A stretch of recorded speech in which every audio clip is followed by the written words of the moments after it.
Hoje é Dia dos Pais e eu intitulei esse vídeo Eu Não Perdoo Meu Pai. Mas eu vou explicar isso, talvez seja um vídeo longo. E se não fizer sentido para vocês, pode deixar no meio do caminho que não tem problema. Meu pai era um homem de temperamento muito difícil. E tivemos alguns entraves, não muitos, porque eu sempre fui uma pessoa com temperamento muito tranquilo.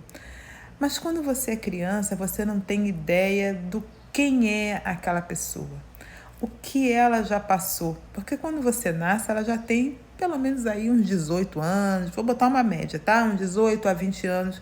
Então ela já passou por muitas coisas. E a gente não tem como não replicar aquilo que a gente aprende, aquilo que a gente vive. Afinal de contas, nós somos assim também. Meu pai era um homem que teve uma educação muito dura, muito severa. O pai dele era tão duro com ele que ele várias vezes dormiu no telhado de casa. Ele, quando estava dormindo, o pai dele acordava com uma surra. Então não tinha como um homem desse, às vezes, educar de uma outra forma, muitas vezes, porque o que era possível para ele. Então, sim, eu já levei umas palmadas, umas surras um pouco mais pesadas, e que isso, dentro de uma criança, isso fica de uma forma que você não consegue entender, e você tenta se defender daquela pessoa onde você fica com medo dela, porque você é criança. E não tem capacidade cognitiva de entendê-lo de uma forma diferente. E quando você é assim, você olha os outros pais muitas vezes, sendo amorosos com seus filhos, mas às vezes como querer que uma pessoa que foi criada dessa forma reproduza isso? E meu pai reproduziu, cuidava de mim, trocava minha fralda, fazia, mas depois ele achava que as coisas eram com a minha mãe porque eu era menina. E por mais que eu não fosse uma pessoa de um temperamento forte, você cria uma rebeldia dentro de você e você tenta se esconder. Então, eu era muito gordinha, muito, muito mesmo. Eu hoje ainda sou, mas bem menos, né? E ali eu me escondi durante muito tempo.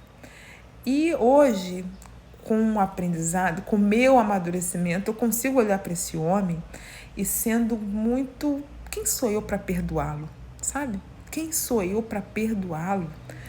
E, na verdade, eu entendo, porque tudo que ele me falou, muitas coisas ele estava certo. Eu, como uma mulher preta, retinta, que às vezes a gente via anúncios de faculdade dizendo estágio, não sei o quê, boa aparência, aquilo não era para você. E ele insistia em fazer esse concurso público, o que eu não queria.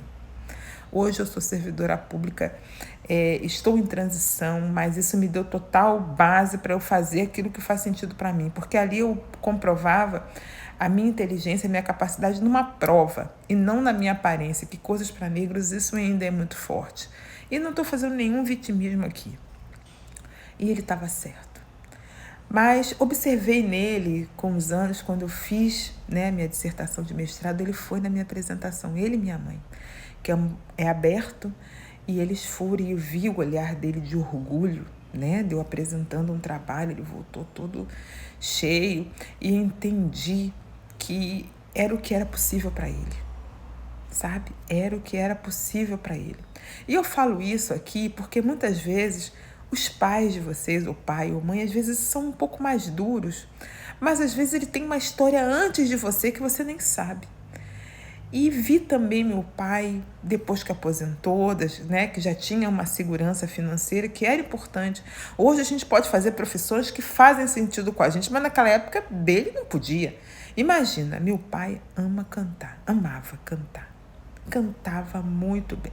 Chegou aí até num desses problemas de calouros, mas vai cantar? Quem vai botar comida na mesa? Quem vai ajudar em casa? Então não tinha condições desse tipo de argumento que hoje se tem, dessas mudanças que vieram com o tempo, fazer sentido naquela época. Mas depois que ele aposentou, ele deu total vazão a esse desejo dele, que é a música. E ele ia a serestas, que meu pai gostava desse tipo de música, e cantava super bem, fez aula de canto, onde ele começou a bombar com esse negócio de música, sabe? E aí isso me trouxe hoje também a minha mudança, fazendo a questão de desenvolvimento pessoal, liderança feminina e trazer realmente quem eu sou, mas eu tive esse exemplo. Então hoje, em vez de perdoar, eu quero dizer que eu sou muito grata. ao meu pai, porque eu tive o pai que eu precisava para ser a mulher que eu sou hoje. Então, ressignificar essas dores, isso faz parte do meu processo de amadurecimento. E esse vídeo também faz parte do meu processo de amadurecimento, de dizer que os seus pais são crianças como você, né, já dizia a música, e o que você vai ser quando você crescer, porque você também vai replicar igualzinho. E escutar a sabedoria de uma pessoa que já é mais experiente de você. E às vezes a gente acha que a pessoa não sabe nada. Tudo isso que a gente já sabe é a total verdade. Esse vídeo está muito longo, mas eu quero desejar um Feliz dos Pais a todos que me ouvem. Eu não vou deixar esse vídeo muito tempo rodando, mas se esse vídeo chegar até você e fizer total sentido, para que você olhe para essas outras pessoas que estão acima de você, como seu pai, sua mãe, como pessoas e não como super-heróis, como pessoas que são falhas e que falharam com você, sim, com certeza, mas que você precisava deles para ser quem exatamente você é. Então é sobre isso que eu estou falando e deixo aqui um excelente dia de domingo para todos.